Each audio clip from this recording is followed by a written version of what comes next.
After escaping the Cyclops, Odysseus and his men sailed on, battered and grieving. They had already lost most of their fleet to other dangers, and only a single ship and a weary crew remained. At last, they came to a green, silent island called Aiaia. A thin column of smoke rose from somewhere deep in the forest. Someone or something lived here. Odysseus split his men into two companies, one led by himself, one by his trusted lieutenant Eurylochus. They drew lots to decide who would explore, and the lot fell to Eurylochus and his men. Deep in the woods, they found a beautiful house of polished stone, but around it prowled mountain wolves and lions who did not attack. Instead, they fawned and wagged like tame dogs. From inside came a lovely voice, singing as it worked at a great loom. Her name was Circe, a goddess and enchantress, daughter of the sun god Helios. She came to the door and welcomed the men warmly, inviting them inside. All of them went in, eager and unsuspecting, except for Eurylochus, who sensed a trap and hung back outside. Circe sat them down and set before them a rich meal, but into the food she had stirred a secret drug. The moment the men had eaten, she struck them with her wand, and they were transformed into pigs. Bristled snouts, grunting voices herded into pens. Yet inside, their minds stayed human, weeping in the bodies of swine. Eurylochus waited for hours, then understood. He fled back to the ship and told Odysseus the horror he had seen. The crew despaired. How do you fight an enemy whose weapon is magic itself? But Odysseus took up his sword and his bow and set off alone to save his men.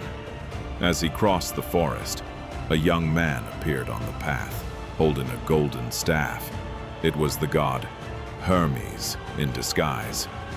Hermes gave him a gift, a rare plant called mole with a black root and a milk-white flower, a herb so powerful that no mortal could pull it from the earth. It would make Odysseus immune to Circe's magic, and Hermes told him exactly what to do.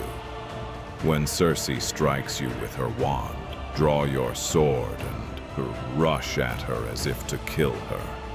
She will be terrified, and she will offer you her bed. Do not refuse, but first make her swear a binding oath of the gods to do you no harm. So Odysseus came to the house of Circe.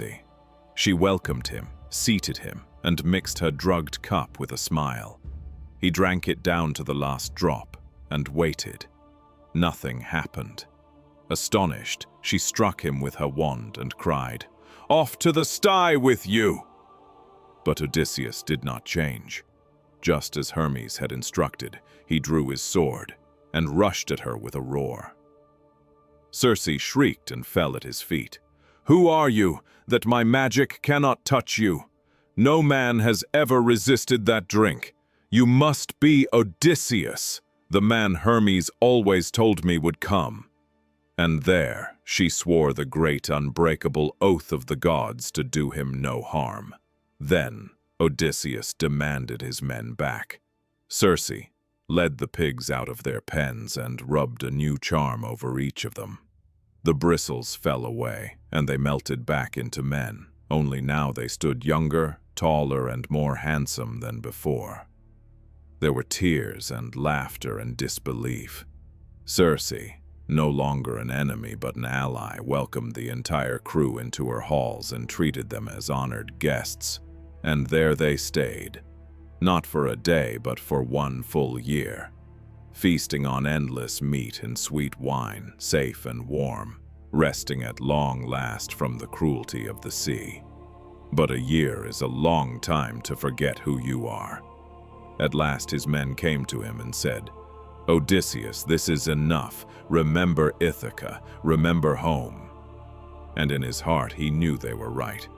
Circe agreed to set them free, but she warned him of a darker road ahead. Before he could ever hope to reach his home, Odysseus would first have to sail to the very edge of the world and walk among the dead. But that is a tale for another day. If this story stayed with you, subscribe to follow the journey. The thread of myth is long, and we are still following it.